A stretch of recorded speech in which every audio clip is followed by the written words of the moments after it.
ये बदमाशी देखिए, एलजी साहब के अधीन आने वाले डीडीए की बदमाशी देखिए क्या है। बिना किसी परमिशन के पेड़ काटे जा चुके थे। चोरी, सीनाजोरी और षड्यंत्र कोर्ट के साथ, हमें हमारे साथ षड्यंत्र नहीं, कोर्ट के साथ षड्यंत्र कर रहे, कोर्ट को के साथ पूरी दिल्ली तहस तहस कर देंगे और ये कहेंगे कि मेरे ऊपर तो इंक्वायरी भी नहीं हो सकती, मेरे ऊपर तो मुकदमा भी नहीं हो सकता, मैं तो क्योंकि कॉन्स्टिट्यूशनल पोस्ट पे बैठा हूं। ये गलत है। कोर्ट को गुमराह किया, दूसरे के ऊपर दोष डालने की कोशिश की और फिर भी एलजी साहब आज कोर्ट में पकड़े गए, कोर्ट ने एक्सपोज किया उनको। मुझे लगता है कि उनको नैतिकता के आधार पर इस्तीफा दे देना चाहिए।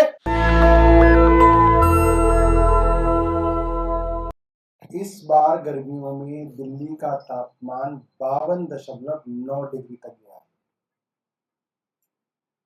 ये पिछले 60-70 वर्षों में तो कभी सुना नहीं, उससे पहले हो तो हमें पता नहीं। और हर आदमी ये कह रहा है कि मैक्सिमम टेम्परेचर तो चलिए 52 डिग्री गया, आदमी धूप में नहीं निकलेगा, मगर जो मिनिमम टेम्परेचर, जो रात में मौसम ठंडा हो जाता था, आज वो भी नहीं हो रहा, वो भी 38 डिग्री हो गया है।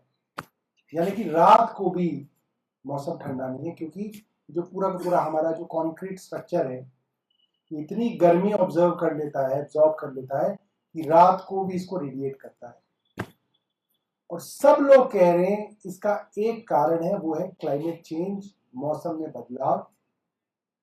और अगर कोई इससे दिल्ली को और उत्तर भारत को बचा सकता है तो वो है हमारे पेड़।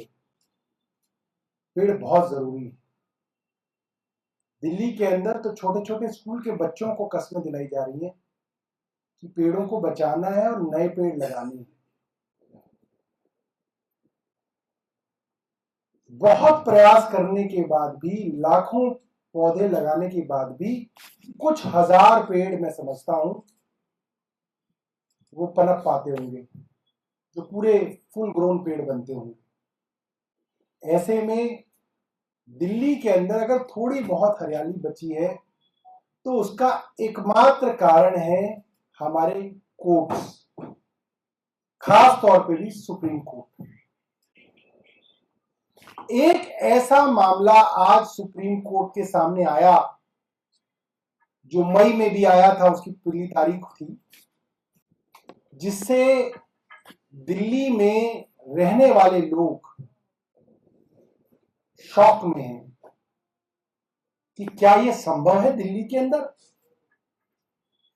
दिल्ली के रिज एरिया के अंदर, मतलब फॉरेस्ट एरिया के अंदर, छतरपुर के सतबड़ी के पास जो रिज एरिया है, सार्क यूनिवर्सिटी की तरफ जो रोड जाती है, उस रोड के ऊपर, उस रास्ते पर करीब 1100 पेड़, फुल ग्रोन पेड़ काट दिए गए, इलीगली काट दिए गए। पहली बात तो मैं ये कहना चाहता हूं, एक पेड़ भी अगर काटना हो तो आपको उसके लिए परमिशन चाहिए होती, एक पेड़ भी काटना हो आपको। और रिज एरिया के अंदर अगर आपको पेड़ काटना हो तो रिज मैनेजमेंट बोर्ड है जो नजर रखता है कि रिज के ऊपर कोई नुकसान ना हो जाए। और सुप्रीम कोर्ट का एक फैसला है, एमसी मेहता वाला जो मामला था 1996 मई की जजमेंट है, जिसके अंदर यह है कि रिज एरिया के अंदर अगर आप पेड़ काटोगे तो पहले सुप्रीम कोर्ट की परमिशन लोगे। ये सब लोग जानते हैं, दिल्ली का हर अधिकारी जानता है, डीडीए का हर अधिकारी जानता है, रिज का हर अफसर जानता है कि रिज में अगर छूना भी है पेड़ को तो सुप्रीम कोर्ट से परमिशन चाहिए। अब एक बड़ी अजीब चीज हुई, जिसको हम गलती नहीं कहेंगे, एक षड्यंत्र कहेंगे। फरवरी 3 को दिल्ली के एलजी जो डीडीए के चेयरमैन हैं, उनका एक दौरा हुआ उस रिज एरिया के अंदर, और उसके बाद करीब करीब 1100 पेड़ बिना किसी परमिशन के काट दिए गए। जाहिर सी बात है, 1100 पेड़ कटे होंगे, पुलिस को पता चला होगा, फॉरेस्ट डिपार्टमेंट को पता चला होगा, रिज बोर्ड को पता चला होगा, सब चुप। किसी ने किसी को कुछ नहीं बताया। एक एनजीओ ने इसके बारे में पूछताछ करना शुरू किया, भाई ये कैसे कट गए, कैसे कट गए। तो डीडीए के अंदर घबराहट हुई, क्योंकि डीडीए को मालूम है कि अगर रिज में पेड़ कटेंगे तो पहले परमिशन सुप्रीम कोर्ट की लेनी पड़ेगी। अब देखिए बदमाशी, देखिए एलजी साहब के अधीन आने वाले डीडीए की बदमाशी देखिए क्या है। डीडीए मार्च में सुप्रीम कोर्ट पहुंचा और डीडीए ने परमिशन मांगी सुप्रीम कोर्ट के, साहब हमको 1045 करीब 1100 पेड़ काटने, इसकी हमें परमिशन दे दीजिए। डीडीए ने उनका वो मामला डीडीए ने रखा, सुप्रीम कोर्ट ने समझा, सुप्रीम कोर्ट ने कहा ये तो बिल्कुल बेकार है पेड़ काटना, आप बिना बात काट रहे, कोई बहुत खास मकसद हो तो परमिशन मिलती है सुप्रीम कोर्ट की। सुप्रीम कोर्ट ने वो परमिशन डीडीए की रिजेक्ट कर दी 4 मार्च को। 4 मार्च को सुप्रीम कोर्ट ने डीडीए की परमिशन रिजेक्ट कर दी कि आप पेड़ नहीं काट सकते। और मई में एक एनजीओ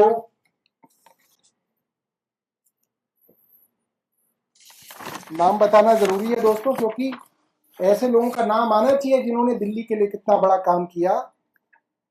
कपूरिया और न्यू दिल्ली नेचर सोसाइटी, ये 2 एनजीओ सुप्रीम कोर्ट पहुंची और सुप्रीम कोर्ट के अंदर बताया गया कि जो पेड़ काटने की परमिशन मार्च में मांगी गई और सुप्रीम कोर्ट ने रिजेक्ट कर दी, वो पेड़ फरवरी में डीडीए पहले ही 1100 पेड़ काट चुका था, बिना किसी परमिशन के पेड़ काटे जा चुके थे। चोरी, सीनाजोरी और षड्यंत्र कोर्ट के साथ, हमें हमारे साथ षड्यंत्र नहीं, कोर्ट के साथ षड्यंत्र कर रहे हैं, कोर्ट के साथ। और कोर्ट के अंदर जब ये मामला पहुंचा तो डीडीए के मुंह पे फेंक के मारे कागज कोर्ट ने। कोर्ट थी जस्टिस अभय ओका और justice Ujjwal Bhuyan, double bench की सुप्रीम कोर्ट की कोर्ट ने डीडीए को कहा we can not trust you, हम आप पे भरोसा ही नहीं कर सकते, क्योंकि आप तो एफिडेविट पे झूठ बोल रहे हैं। आप एफिडेविट देके हमसे परमिशन मांग रहे हैं पेड़ काटने की, पेड़ तो आप काट चुके 15 दिन पहले, आप पे क्या ट्रस्ट करेंगे। और कोर्ट ने डीडीए के वाइस चेयरमैन मिस्टर पांड्या या मिस्टर पांडा, उनके ऊपर क्रिमिनल कंटेम्प्ट लगा दिया कि मिस्टर पांडा वाइस चेयरमैन डीडीए कोर्ट के सामने उपस्थित हों। ये बात है मई की। अब आज जून के अंदर ये कंटेम्प्ट ऑफ कोर्ट की हियरिंग थी, जिसके अंदर कोर्ट के सामने कागजात रखे गए और कोर्ट के कागजात के अंदर कोर्ट ने पूछा जस्टिस ओका ने कि भाई ये सारी कहानी मत बताओ, आप ये बताओ कि कोर्ट ये जानना चाहता है कि रिज एरिया में 1100 पेड़ काटने की डायरेक्शन किसकी थी। पिछली बार कोर्ट में कहा गया कि कॉन्ट्रैक्टर ने काट दी। अच्छा, कॉन्ट्रैक्टर के सर में क्या दिमाग खराब है कॉन्ट्रैक्टर का कि 1100 पेड़ काट देगा। कॉन्ट्रैक्टर ने कैसे काट दिया, डायरेक्शन किसकी थी। तो कोर्ट को घुमाया जा रहा था सुप्रीम कोर्ट को, और फिर कोर्ट ने कागज पढ़े और कागजों में 2 जगह कोर्ट ने कहा, ये तो कागजों में साफ लिखा हुआ है, डीडीए के चेयरमैन दिल्ली के एलजी विनय कुमार सक्सेना, जो नैतिकता के पहाड़ पर चढ़ के दिल्ली सरकार को रोज उपदेश भरा खत लिखते हैं, उस आदमी ने गैर कानूनी ढंग से, चोरी से दिल्ली के, हम दिल्ली वालों के 1100 पेड़ कटवा दिए उसने। कैसे कटवा दिए, डरा धमका के कटवा दिए। कोई ऑर्डर नहीं है रिटर्न, सिर्फ फाइल पे ये आया है कि एलजी साहब की डायरेक्शन है और उस डायरेक्शन पे 1100 पेड़ काट दो। आप सोचिए क्या यह संभव है दिल्ली जैसे शहर में, देश की राजधानी में, कि अफसर बिना रिटर्न ऑर्डर के 1100 पेड़ काट दें, और ये डीडीए में हो रहा है, दिल्ली के रिज में हो रहा है। हिम्मत नहीं है डीडीए वाइस चेयरमैन की कि वो मना कर सके। डीडीए वाइस चेयरमैन ने पिछली बार कोर्ट में कहा मुझे तो जानकारी ही नहीं है कि डीडीए ने 1100 पेड़ काट दिए। डीडीए के वाइस चेयरमैन एक सीनियर आईएएस अफसर ने कहा है। आप सोचिए किस तरीके का आतंक मचा रखा है डीडीए के अंदर और रिज के अंदर, कि डीडीए का वाइस चेयरमैन सुप्रीम कोर्ट के सामने कह रहा है मुझे जानकारी नहीं है, और कागजों के अंदर यह आ रहा है कि एलजी साहब ने मौखिक direction the on the direction of LG कि पेड़ साफ कर दो, और डीडीए में किसी की हिम्मत नहीं कि इलीगल काम के ऊपर सवाल उठा दे कि एलजी साहब आप क्या बात कर रहे हो, आप इलीगल डायरेक्शन कैसे दे सकते हैं। मेरा सवाल यह है, राष्ट्रपति को इम्यूनिटी इसलिए है क्योंकि राष्ट्रपति को संविधान में एक डेकोरेटिव हेड की तरह माना गया। वो हेड ऑफ द स्टेट तो है, मगर वे डिसीजन अपने हिसाब से नहीं लेते, डिसीजन सरकार लेती है। वो सिर्फ साइन करके उसको नोटिफाई करते हैं, उनके नाम से आदेश जारी होते हैं। इसलिए उनको इम्यूनिटी है कि उनके ऊपर कोई मुकदमा ना हो जाए, क्योंकि वो गलती कर ही नहीं सकते, उनके पास कोई पावर ही नहीं है किसी चीज के ऊपर डिसीजन लेने की। ऐसे ही गवर्नर्स के साथ है। गवर्नर सिर्फ वो करते हैं जो चुनी हुई सरकार उनको भेजती है, उसको वो साइन करते हैं। बिल आता है तो उसको कोर्ट में ऊपर केंद्र में भेजते हैं, अगर केंद्र की जरूरत है, नहीं है तो वो साइन करके नीचे चला जाता है, बिल जो है वो एक्ट बन जाता है। मगर दिल्ली के लेफ्टिनेंट गवर्नर तो लगातार डायरेक्शंस दे रहे हैं और इलीगल डायरेक्शंस दे रहे हैं, तो उनको इम्यूनिटी कैसे मिल सकती है? उनके ऊपर तो मुकदमा होना चाहिए, उनको इसकी सजा मिलनी चाहिए।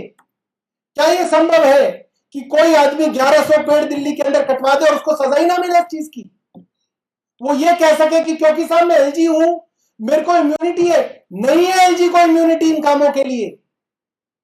एलजी को इम्यूनिटी तब तक थी जब तक एलजी चुनी हुई सरकार के द्वारा दिए हुए आदेशों को सिर्फ नोटिफाई करते हैं। इस तरीके से तो पूरी दिल्ली बर्बाद कर देंगे, पूरी दिल्ली तहस तहस कर देंगे, और ये कहेंगे कि मेरे ऊपर तो इंक्वायरी भी नहीं हो सकती, मेरे ऊपर तो मुकदमा भी नहीं हो सकता, मैं तो क्योंकि कॉन्स्टिट्यूशनल पोस्ट पे बैठा हूं। ये गलत है। तो ये बात दिल्ली के लोगों से मैं कहना चाहता हूं कि जहां एक एक पेड़ लगाने के लिए हम लोग कोशिश कर रहे हैं, 1100 फलते फूलते पेड़ों को एलजी साहब ने इलीगली कटवाया, कोर्ट को गुमराह किया, दूसरे के ऊपर दोष डालने की कोशिश की, और फिर भी एलजी साहब आज कोर्ट में पकड़े गए। कोर्ट ने एक्सपोज किया उनको। मुझे लगता है कि उनको नैतिकता के आधार पर इस्तीफा दे देना चाहिए। उनको एक दिन भी एलजी रहने के लिए, एक दिन भी उनके पास एलजी रहने के लिए जो है मॉरल नैतिकता नहीं बची। नेशनल दस्तक की आपसे गुजारिश है कि अगर इसको बचाना चाहते हैं तो नेशनल दस्तक को सब्सक्राइब करने के लिए रेड कलर के सब्सक्राइब बटन को दबाएं, फिर बेल आइकन की घंटी दबाएं। नेशनल दस्तक को बचाने के लिए बहुत जरूरी है कि हर खबर को शेयर करें, लाइक करें, कमेंट जरूर करें।